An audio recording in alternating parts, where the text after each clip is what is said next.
នារសៀលថ្ងៃទី22ខែមករាឆ្នាំ2026អាយដាមព្រួញរដ្ឋាទីប្រឹក្សាអាយដាមអភិសន្តិបណ្ឌិតសសុខានិងជាប្រធានមន្ត្រីសាធារណការ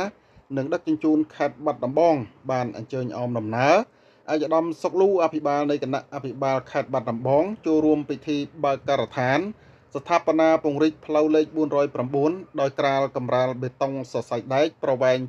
850ម៉ែត្រទទឹង5ម៉ែត្រស្ថិតនៅក្នុងសង្កាត់ទួលតាឯកក្រុងបាត់ដំបងខេត្តបាត់ដំបង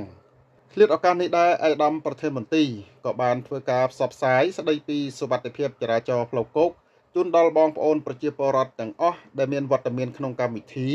ក្នុងគោលបំណងលើកកម្ពស់ការយល់ដឹងអំពីសុវត្ថិភាពចរាចរណ៍